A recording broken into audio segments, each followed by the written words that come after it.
No, I'm alive. Opinions vary. I'm not Death Corona. Alright, so this is Reblogatog number 4. If I haven't lost track already. No, this is number 4. Number 4. And this week we're going to be talking primarily about Ikoria. Primarily. But we've got a little stuff that happened before Ikoria. And then some other stuff that happened before Ikoria. And then we have Ikoria. Right.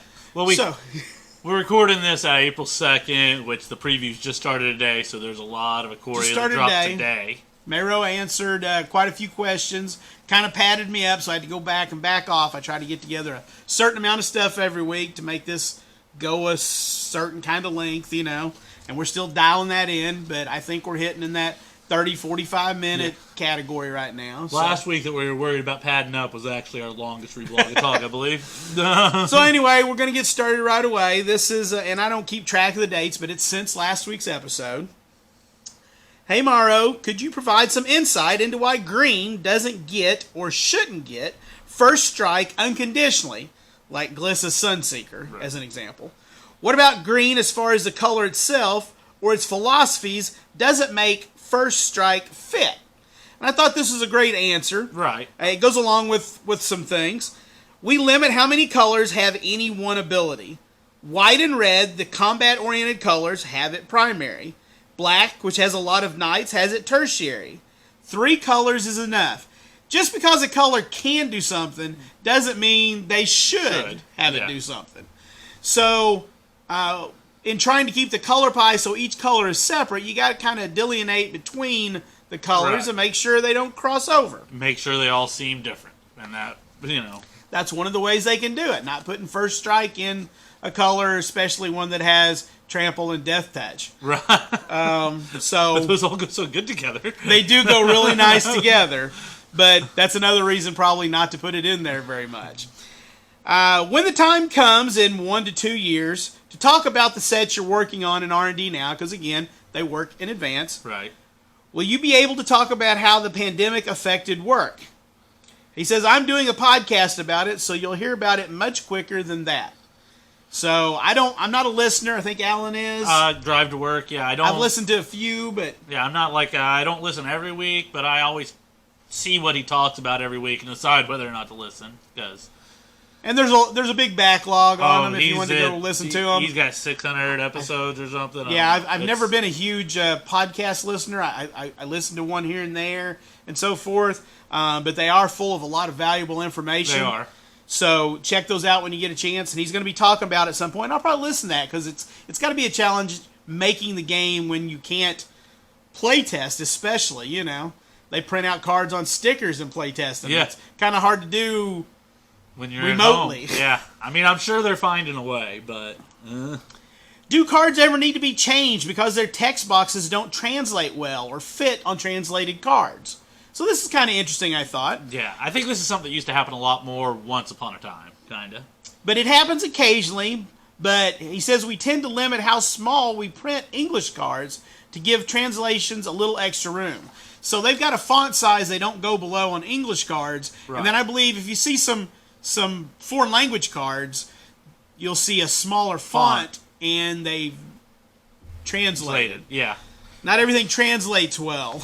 I believe that was more of an issue at the very beginning of Magic when they first started printing in foreign languages, and they had some major issues because the card wasn't designed to, when they first did those first Italian prints and stuff like that, and did another language, and they're like, oh, it doesn't fit. Yeah, and as I think we talked about last week, skeletons are taboo in China. Right. So we don't get skeletons mainly because of that, right? So, in our post-Mire and Misery Black can kind of touch enchantment's world. Could we see a black destroy target enchantment and opponent controls?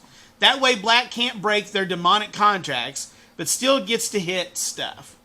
He says R&D is experimenting with black enchantment removal. You'll see more of that experimentation in upcoming sets. So we've just cracked the surface of that. It's coming. I think we'll get exactly what they're asking for there, but I think that it'll be a qualifier.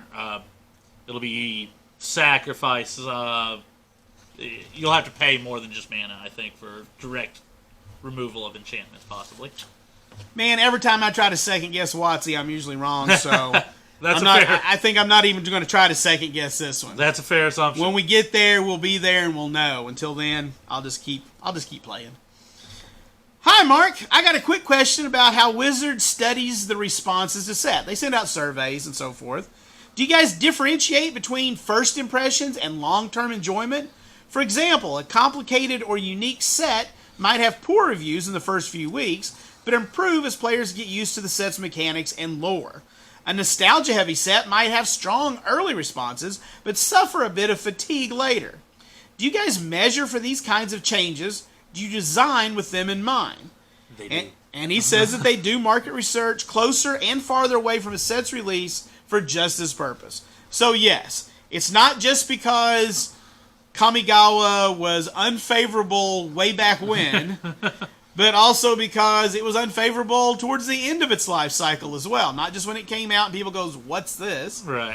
I think Time Spiral block may have had an effect on how they look at these things now, because we've all heard the stories about the numbers going crazy and oh yeah, well, because it was hitting the enfranchised players and not the, sure, and Commander came along and made Kamigawa relevant, and it's the enfranchised players that want more Kamigawa because it's relevant in Commander.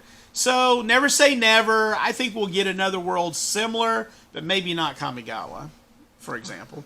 I agree we will get another Asian-themed world. Maybe Kamigawa, just because there is some major lore still there. The Umizawas and stuff. I don't know, but...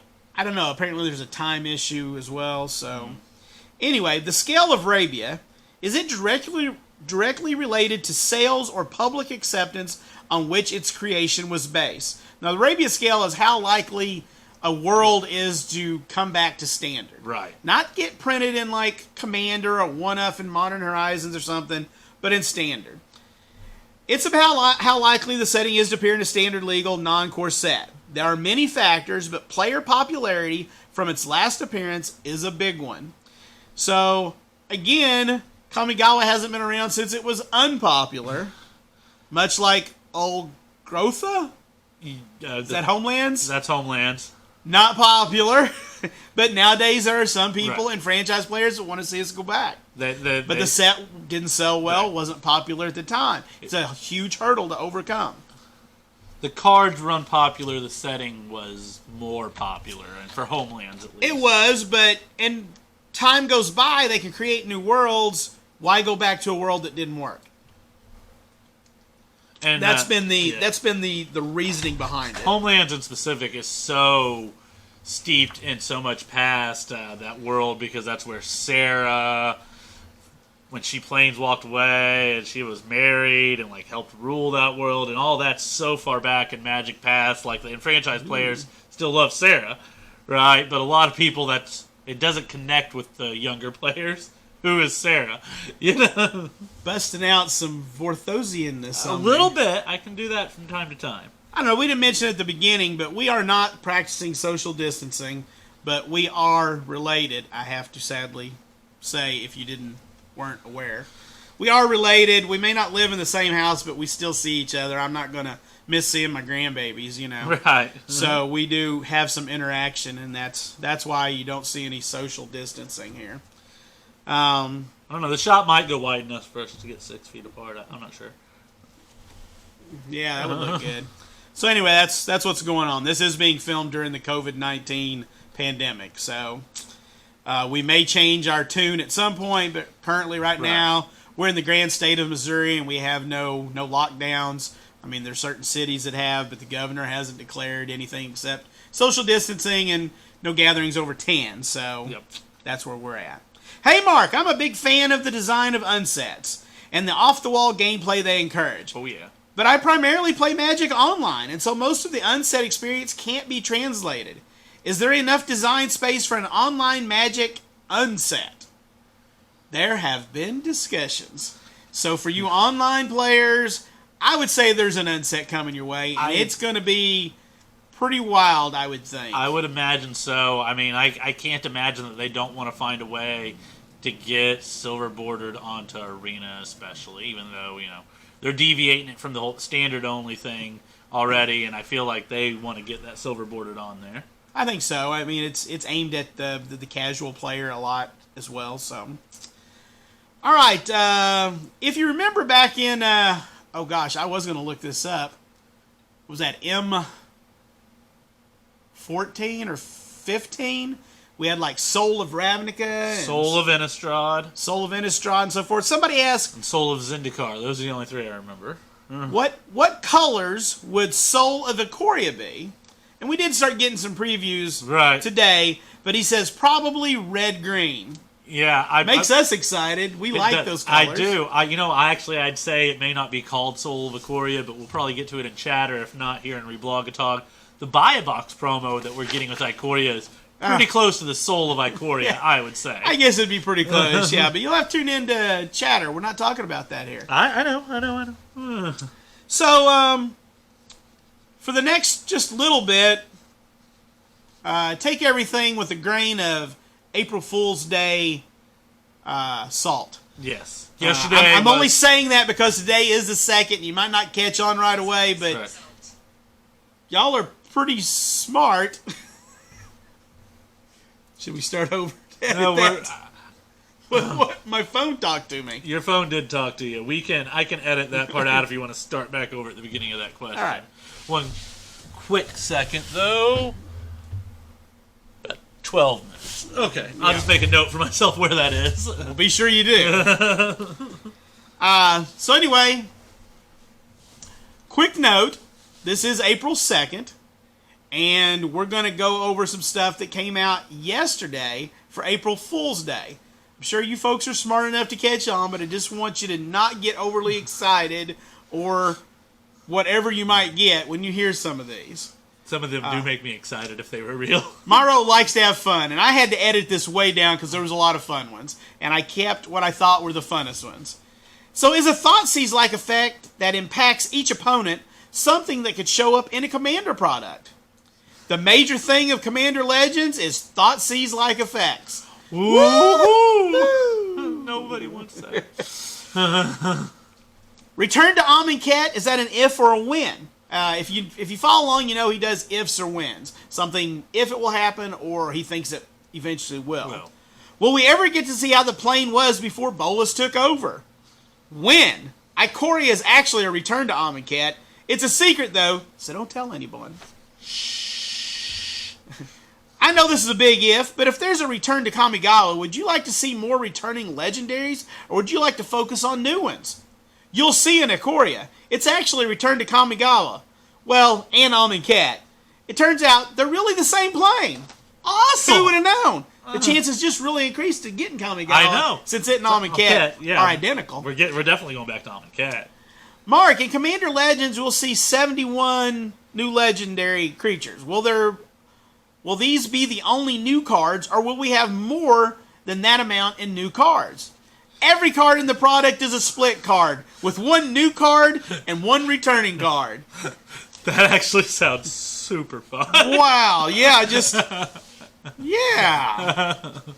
Where is Cool Ranch flavor on the Storm scale? Seems like an ideal time to get Magic cards classified as an essential food product. I don't want to get anyone's hopes up, but we're in talks about making all standard legal cards edible, flavored by color, obviously. Fingers crossed. Wait a second. I thought Mero told me not to eat the delicious cards. I'll bet he says not to get your hopes up. Okay. But they're trying to get it there. I just... Cool Ranch. That would be... What color would Cool Ranch be? Well, the bag's blue. The bag is blue. Yeah.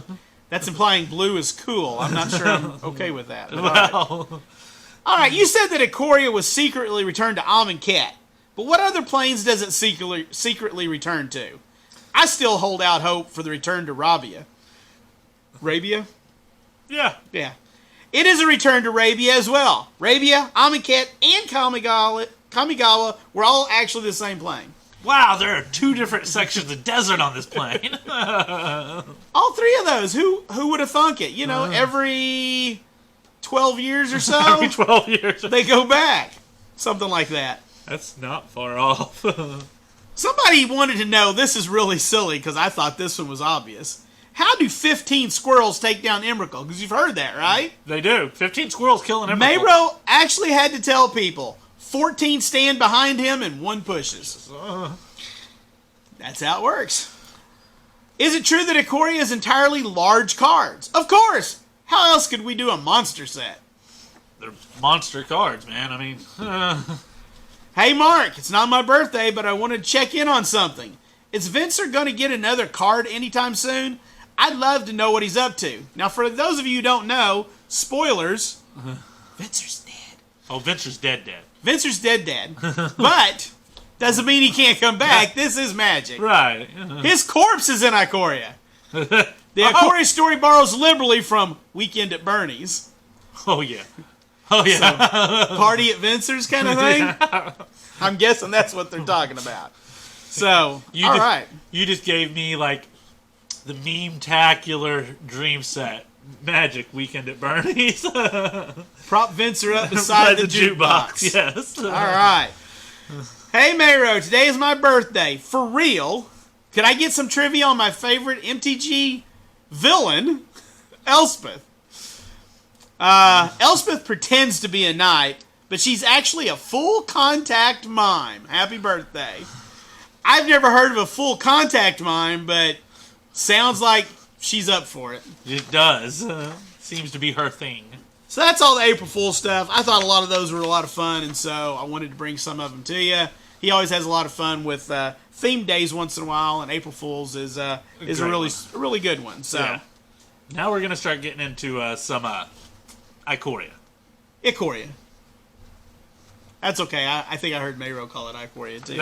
It's hard not to.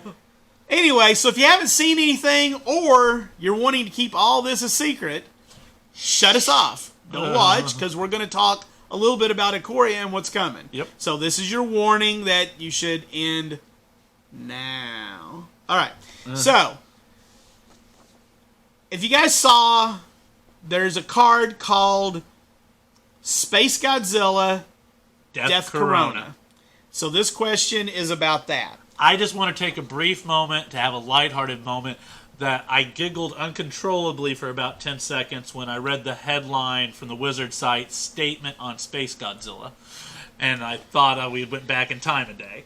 I mean... to April Fool's Day, because that's what they titled it. Statement on Space Godzilla. So let me please voice my objection to the handling of Space Godzilla. By removing the card from reprints, but inevitably leaving it in the original printing... It is. Which, there's no way. The cards were printed months ago. They're already sitting in warehouses. You are promoting it to be a super rare collectible, which is the exact opposite of the desired effect. Renaming/removing it on the online platform is a good move, but the physical card should remain, although possibly banned in tournaments to reduce its desirability. So, Maro's response, and I'm probably going to leap ahead to another one because I had a couple on this, is if we could snap our fingers and erase it from existence, we would. But we print months ahead of time, so not an option. We're doing everything we can to limit the card's existence. Printing more copies is the opposite of that. That's fair. And then the other one, I'm just going to go ahead and get them both together, so help me remember not to read it again. Right.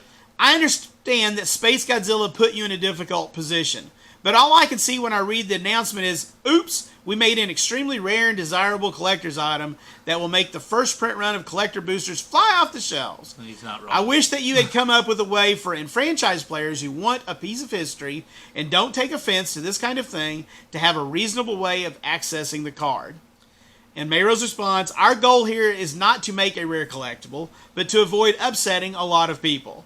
The latter trumps the former. So in all things, taking the high road in this thing, I personally am not one that it offends, but I see what they're doing. Right.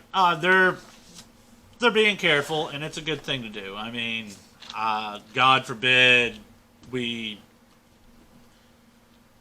do it offend maybe, months from now somebody has a loved one that passes away from coronavirus and the person across from the table playing that card, I don't know, but, it is a very real thing that's going on right now. It could be. Speaking of Magic and COVID-19, Paulo his wife tested positive. PVDDR is or PVFDR. You get on to me because I can't pronounce his name, so I'm not getting involved. But she tested positive, and it's possible he will be as well. Okay. Does Mutate work like Bestow?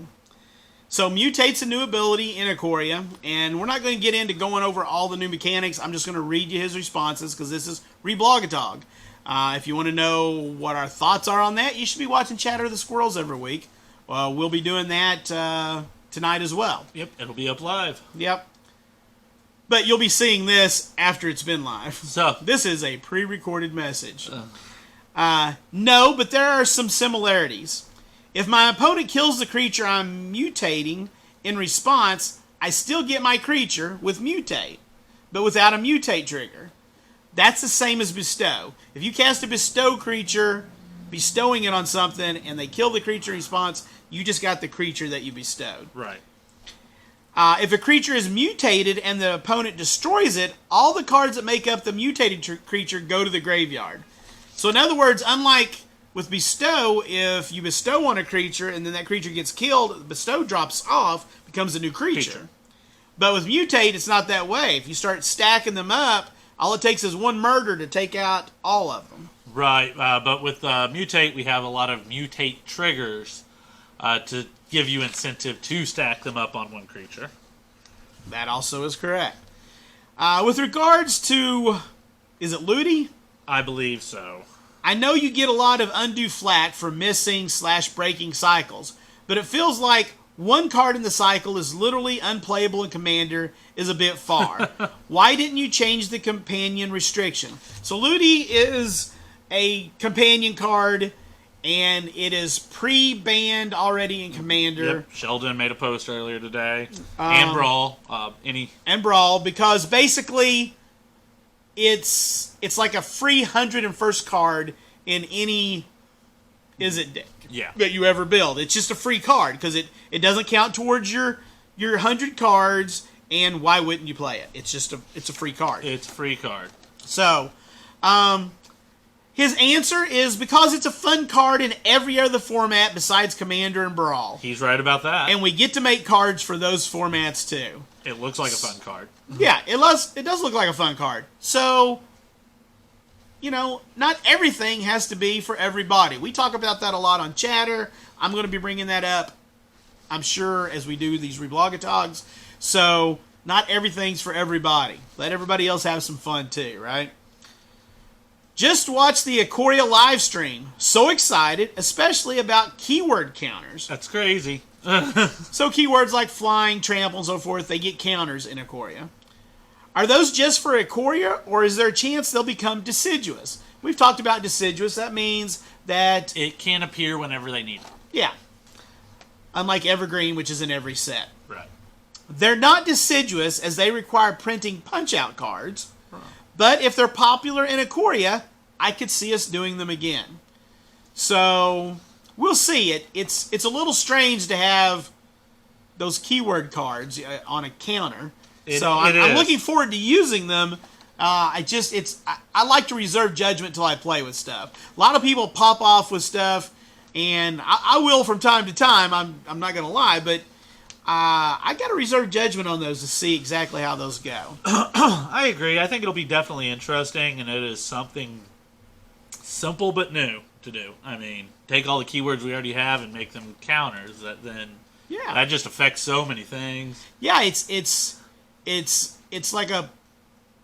I see. I don't remember the name of it, but there's an instant that gives +3/+3 and gives it a trample counter. Oh yes. So it's not just +3/+3 and trample, but a counter. So it'll keep it. I mean, you might be doing it to a 1/1 creature. You might have a 1/1 trampler afterwards, but it's still got the trample.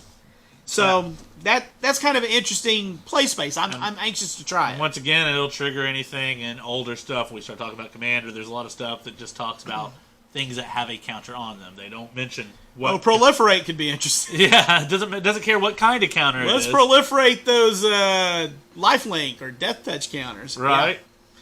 All right, so that just puts another one on the same thing. Yeah, that's right. But there's Jeez, Darren, quit thinking off the top of your head. You get it wrong. There are things that will, We could use Giant Fan if we're playing the unset and just blow them onto other things. Go look up Giant Fan. I don't talk a lot about unsets, but it's a thing. So anyway, what happens when a mutated creature gets bounced? So, just you're straight up unsummoned. Right. What happens? All the cards get bounced. Which, no, with Bestow, the bestowed creature would become a creature. It would fall off and become a creature. With this, if you've mutated a couple times on a base creature, you get all of them back to your hand. It's just going to take you time to get them back out there. They are all technically that creature. You are essentially fusing cards. They are one entity at that point. It's a host, augment, meld type situation. Yes. Perfectly explained.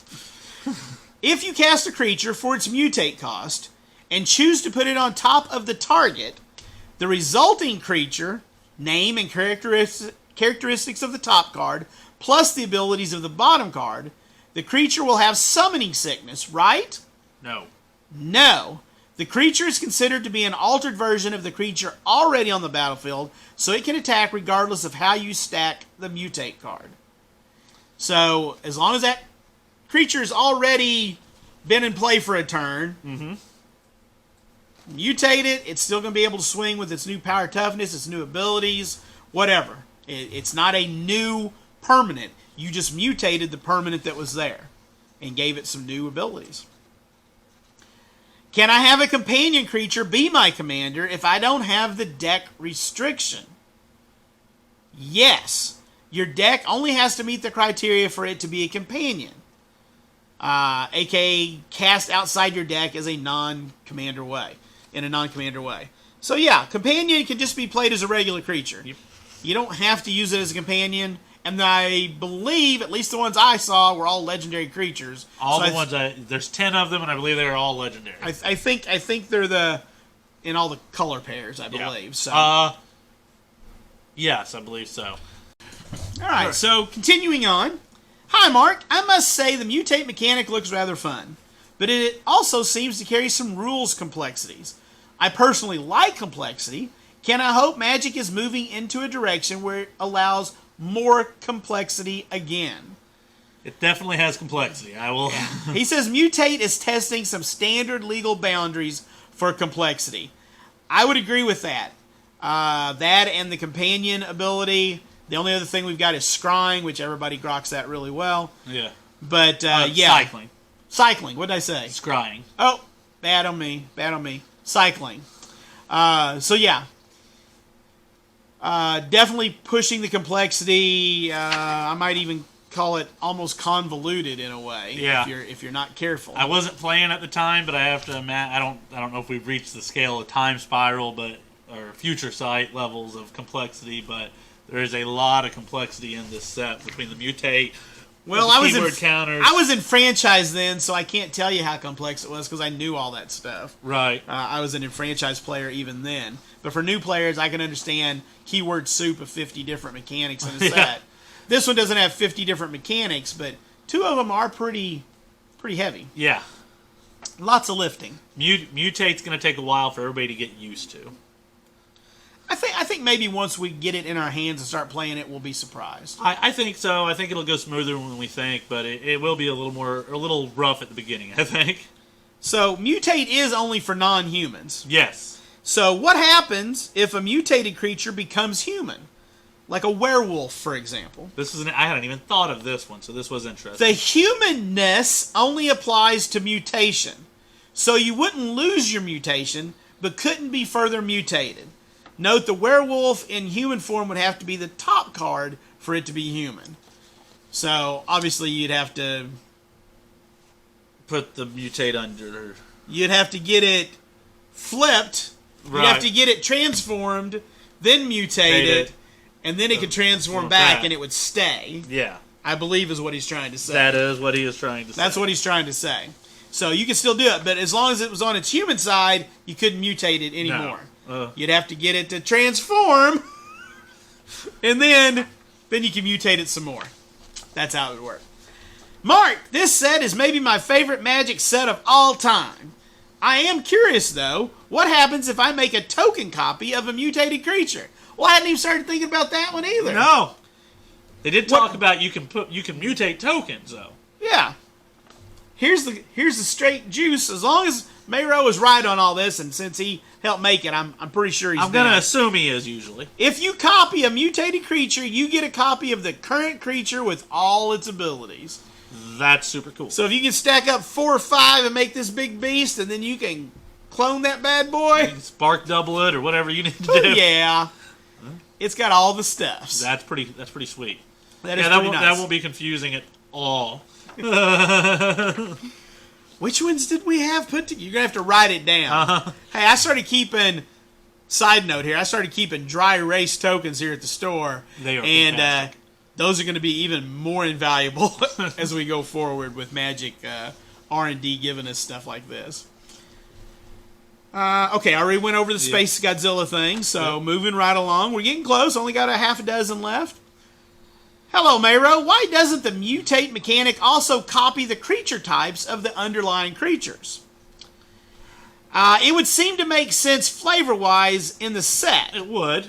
There was only so much complexity we could handle, so we locked all other info other than rules text to just being the top card. And I'm glad they did, because it would be way more complex. The complexity would just... It's already going to be complex, but if something had like 12 creature types on it, just... Yeah, just like, hey, this is a fish, bird, lizard, dinosaur, turtle.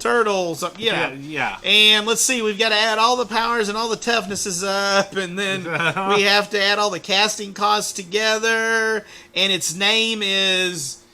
Yeah. So it's much better that they went the way they did.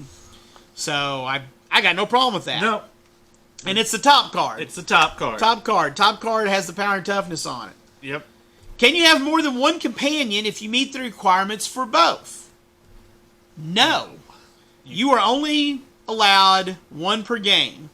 You could have multiples in Vision and early set design when they were designing the set, but they proved it to be broken. So, no. So you just get one companion in your sideboard, one copy of one companion in your sideboard. I believe, from what I've read, though, you could technically have more than one companion in your sideboard if you had the deck built following all the restrictions, because you choose your chosen companion from your sideboard each game. So if you had more than one in there and you met both of the restrictions, you could choose either one for that game, I believe. Well, then you would have to be able to get the other one as a non-companion and just play it as a regular card, I guess. Right. You could tutor it out with Fae of Wishes or something. Yes. Yeah, but you could, if you followed, you could change them, but between games, I believe, is what I read. All right. What I understood, at least. Makes sense. The power toughness for a mutated creature isn't the power toughness on the bottom of the stack like I'd expect. I'm sure there's a good reason for this, but why is the correct power toughness the topmost highest one? We kind of went over this just now, but because it's the one you can see. It's on top. Right. Note that you control which creature's on top, so you get to decide where you mutate to. Right. You get to decide what the creature's called. You get to decide all those things. It's the topmost part. I agree, though. It's not what I expected either, because I'm just so used to looking to that bottom corner for that power and toughness. And I get it. I do totally get it. The top card's the most important card, but it does. It will take it. That will be the one thing that'll take the most getting used to. Maybe is I'll keep my eyes will want to go to that bottom corner, and then I'll have to go up a little. All right. So, say you open 2 companions in a sealed deck. Woo! Could you start with one and then during sideboarding switch it out to play the other, presuming both presented decks fulfill their companion's deck building requirement? Yes, you could do that. That's it. That mentioned in sealed, but that's in essentially sealed. So after game 1, in sealed, you can change up however you want to. Right. So you can present a new deck and have a new companion. So I imagine you could do the same in a constructed format then too, as long as you meet the requirements. You could use a different one. Here's one that I'm glad he answered, because I wasn't sure how this would work either. My mutated creature is O-ringed. Oh dear. Oh no. But later I'm able to destroy that. what happens to my mutated creature? Yeah, I hadn't seen this brought up, and I didn't realize that's what would happen. If a mutated creature is exiled and returned, it comes back as all creatures separate. So they all fall apart, but you get them all. So I don't know. I guess there could be times when that'd be pretty good. Yeah. Mutate up, O-ring it yourself, get rid of it, big field. Yeah. Especially since most of them mutate for cheaper than their actual cost. So you save yourself a little mana. I don't know if most do. It's just we've only seen a few. Right, so we've far. only seen a few, but it would make sense most of the time for them to, I think. Yeah. All right, and the last thing that we have for you tonight is how does one verify the contents of a deck for Companion at F&M where deck lists aren't provided? One of the first questions I had when I saw Companion. Yeah. You don't have to verify it. If they play a card that doesn't belong in the deck, call a judge, just as if they played the 5th copy of a spell. So, that makes sense. And as Alan and I were talking, why would you put a card in there that's not legal because it's a dead card in your deck? Right, you can't play it if you drew it, so therefore, I mean, it's kind of a self-regulating thing. People aren't going to try to cheat that system because they only hurt themselves in doing so. Right. Makes absolutely no sense. Right. So why would you do that? My first thought was like deck building restrictions. How are they going to confirm this? And then, yeah, as I went down the rabbit hole thinking about it, I was like, oh, well, why would you just have do to that? Just have to think it through, I guess, because I had thought about that as well. Yeah. Anyway, that's all we've got for Reblogatog this week. Hope you're enjoying the show. Leave us some comments. Let us know what you think. Anything you want to see different or whatever. And I guess we'll see you next week. Sounds good. Same Reblogatog time, same Reblogatog station. Absolutely. Maybe you don't leave that in.